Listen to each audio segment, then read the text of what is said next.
안녕하세요. 해외 축구를 전문 분석해드리고 있는 해축다나와입니다. 시청료는 구독과 좋아요입니다.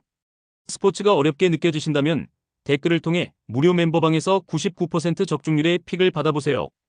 니스의 포메이션은 3-4-3이며 케빈 카를로스는 전방에서 제공권과 포스트 플레이를 책임지며 득점 루트를 만든다. 보가는 좌측에서 빠른 드리블 돌파와 컷신으로 상대 수비를 흔드는 핵심 카드다. 부다위는 중원에서 활동량을 바탕으로 압박과 템포 조절을 동시에 수행하며 전환 속도를 끌어올린다. 니스는 기본적으로 전방 압박과 빠른 역습 전환을 통해 공격 템포를 높이는 구조를 가져간다. 특히 홈에서는 초반부터 강한 템포로 상대 수비를 흔들며 크로스와 침투 플레이로 결정적인 장면을 자주 만들어낸다. 니스는 홈에서 강한 압박과 빠른 전환을 통해 초반부터 흐름을 잡을 수 있다. 보가와 케빈 카를로스의 움직임이 맞물리면 공격 효율은 더욱 높아진다. 낭트는 원정에서 멘탈과 수비 집중력이 무너져 경기 내내 불안하다. 그래서 전체적인 균형을 고려했을 때 니스의 승리가 유력하다. 유벤투스는 3-4-3 형태를 가동하지만 경기 도중 최종 수비 라인과 미드필더 3선 사이 공간이 쉽게 벌어진다. 데이비드는 전방에서 버티는 힘은 있지만 고립될 경우 공격 루트가 단절된다. 일디즈는 2선에서 활발히 움직이며 변화를 주지만 수비와의 간격이 무너지면 역습 기여도가 떨어진다. 로카텔리는 중원에서 균형을 잡으려 하지만 압박이 거세면 커버 범위가 좁아져 간격 유지에 실패한다. 결국 미드필더와 수비 라인 사이가 태평양처럼 넓어지면서 상대에게 결정적인 침투 공간을 제공할 위험이 크다. 그래서 유벤투스는 수비 블록을 정리하기 전 이미 실점 기회를 내줄 가능성이 높다. 유벤투스는 수비와 미드필더 간격을 관리하지 못하며 상대 침투를 허용하는 장면이 잦다. 인터밀란은 티랑의 움직임과 바렐라의 패스, 라우타로의 마무리까지 이어지는 공격 루트가 완성형에 가깝다. 결국 전술적 상성과 구조적 안정성에서 큰 차이가 드러나며 인터밀란이 원정에서 승리를 거둘 가능성이 높다. 토트넘의 포메이션은 4-3-3을 기반으로 하여 점유율을 유지하면서 전방으로의 빠른 전개를 노린다. 히샬리송은 제공권과 압박에서 강점을 보이지만 득점력의 기복이 뚜렷하다. 존스는 측면에서 속도를 활용한 돌파와 크로스로 변화를 만들어내지만 중앙 합류 시 마무리 능력은 여전히 아쉽다. 중원의 주앙팔리냐는 강한 압박과 수비 커버에서 팀에 기여하지만 공격 빌드업에서 창의성이 부족하다. 무엇보다 손흥민 이적 이후 확실한 마무리 역할을 담당할 수 있는 공격수를 잃으면서 득점 루트가 단조로워졌다. 결국 토트넘은 전방의 결정력이 떨어지며 후반부로 갈수록 공격 효율이 저하될 가능성이 높다. 웨스트햄은 파케타와 보웬의 움직임을 중심으로 전방에서 활로를 창출하며 홈에서 강한 압박을 이어갈 것이다. 토트넘은 손흥민의 공백으로 인해 공격의 결정력이 떨어지고 히샬리송과 존슨만으로는 한계를 보이고 있다. 결국 전술적 우위와 공격 효율에서 앞서는 웨스트햄이 이번 맞대결을 승리로 가져갈 가능성이 높다. 알라베스는 4-4-2 전형으로 단단한 블록 수비와 빠른 역습을 기반으로 한다. 토니 마르티네스는 제공권과 포스트 플레이에서 힘을 보탤 수 있으나 빌드업 상황에서 고립되는 경우가 많다. 존 구리디는 중원에서 활동량과 압박으로 버티지만 템포를 조율하는 능력은 부족하다. 안토니오 블랑코는 짧은 패스로 전환을 꾀하지만 상대 압박이 강할 경우 쉽게 끊기며 불안정하다. 특히 알라베스는 박스 근처에서 순간적인 집중력이 무너질 때 세컨드볼과 대각선 침투를 제어하지 못하는 약점이 크다. 빌바오는 베렌게르의 전술적 전환과 니코 윌리엄스의 돌파, 산나디의 마무리까지 전방위에서 공격 패턴이 살아나고 있다.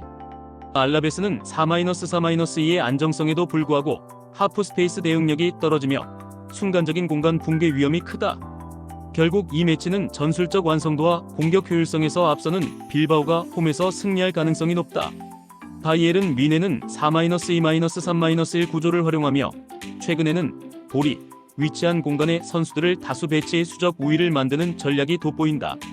케인은 전방에서 타깃맨으로서 제공권과 마무리를 모두 책임지며 점유율 우세가 곧 득점 기회 창출로 연결된다.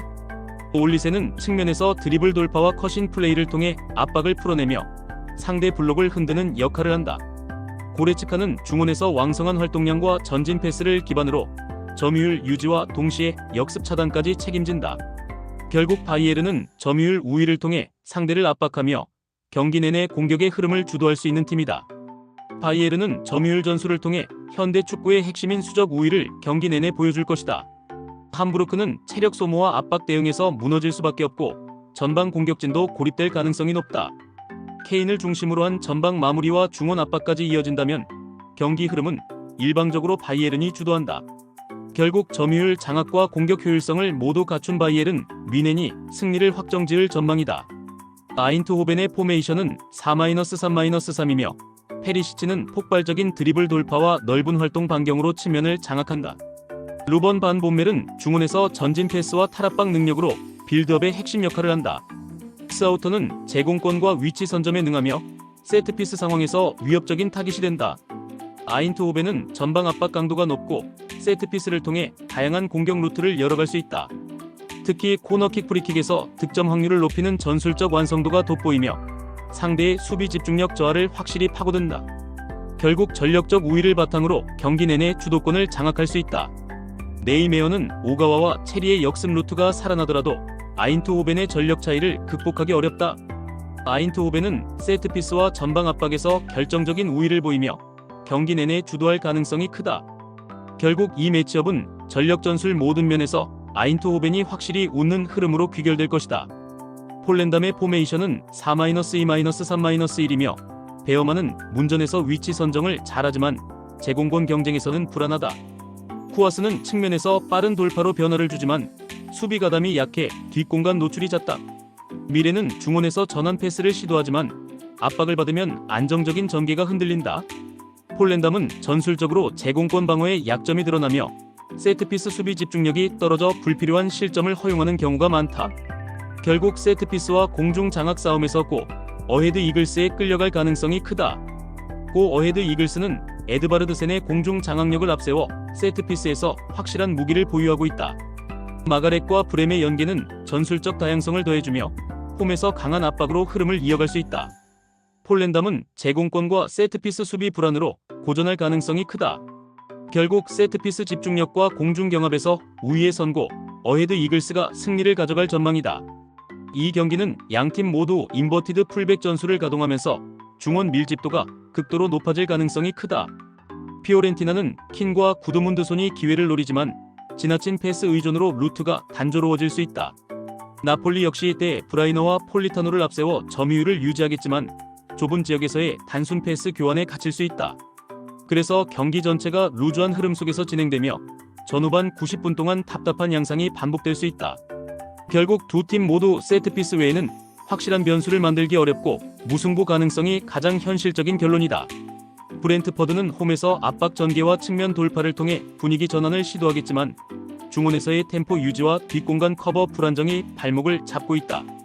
특히 티아고가 압박 상황에서 쉽게 공을 잃는 장면이 반복되면 전체적인 수비 라인이 뒤로 밀리며 실점 위험이 커질 수 있다. 반면 첼시는 네토와 페드로의 킥 퀄리티를 앞세워 세트피스와 박스 근처에서 차이를 만들 준비가 되어 있다. 델랍의 저돌적인 움직임이 상대 수비를 끊임없이 흔들어주고 중원 조율 능력이 뒷받침되며 점유와 전환 모두에서 주도권을 가져갈 수 있다. 그래서 전술적 디테일과 선수 개인의 질적 우위가 맞물리는 이번 경기에서는 첼시의 승리 가능성이 한층 더 뚜렷해진다. 이 경기는 비아레알의 구조적 약점인 수비 마이너스 미드필더 간 공간을 AT 마드리드가 얼마나 효율적으로 공략하느냐가 핵심이다. 바리오스는 이 간격을 집요하게 침투하며 쉐를로트와의 연기를 통해 다수의 득점 기회를 창출할 가능성이 크다.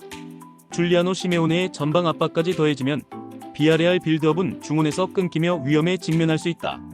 비아레알이 공간을 메우지 못한다면 경기 흐름은 빠르게 AT 마드리드 쪽으로 기울 것이다. 그래서 전술적 상성과 경기 집중력을 감안했을 때 홈팀이 확실히 승기를 잡을 수 있는 그림이 유력하다. 이 경기는 브레다의 측면 수비 조직이 얼마나 버티느냐가 핵심이다. 그러나 최근 흐름에서 드러난 대로 풀백이 뚫리고 센터백이 끌려나가는 장면이 반복될 가능성이 크다. 그 결과 페널티 박스 안쪽에 비어있는 공간이 만들어지고 트벤테의 공격수들이 이를 놓치지 않고 득점 기회를 잡을 것이다. 특히 로츠는 폭발적인 돌파와 크로스로 상대 풀백을 끊임없이 괴롭힐 수 있다. 볼프스빈켈이 박스 안에서 세컨드 볼을 마무리하는 장면까지 연결된다면 트벤테의 득점 루트는 더욱 다양해진다. 결국 전술적 완성도와 측면 공격 자원의 퍼포먼스에서 앞서는 트벤테가 경기를 지배할 전망이다. 이 경기는 페이에노르트의 세트피스 전략이 헤렌벤의 수비 조직을 얼마나 흔드느냐가 핵심이다. 페예노르트는 우에다의 제공권과 하지 무사의 이선 침투, 황인범의 패스 전환이 맞물리며 다양한 공격 루트를 만든다. 헤렌베는 점유율을 바탕으로 경기를 풀겠지만 세트피스 상황에서는 집중력이 무너질 위험이 크다. 페예노르트가 경기 초반부터 코너킥과 프리킥에서 위협적인 장면을 만든다면 헤렌베는 주도권을 내줄 수밖에 없다. 결국 세트피스와 제공권 활용에서 뚜렷한 차이가 발생하며 승부는 페예노르트 쪽으로 기울게 된다. 이 경기는 모나코의 이선 연계와 패스 템포가 흐름을 완전히 바꾸는 핵심 요소다. 오세르는 압박을 벗겨낼 때 전개 속도가 느려 쉽게 수세에 몰릴 수 있다. 모나코는 미나미노와 골로빈의 유기적인 연기를 바탕으로 상대 중원을 무너뜨릴 가능성이 크다. 발로군이 문전에서 한 번만 제대로 찬스를 잡아도 경기의 균형은 곧바로 기울어진다. 그래서 시간이 흐를수록 모나코의 공격 전개가 더 날카로워지고 경기 주도권은 점점 모나코 쪽으로 쏠릴 것이다.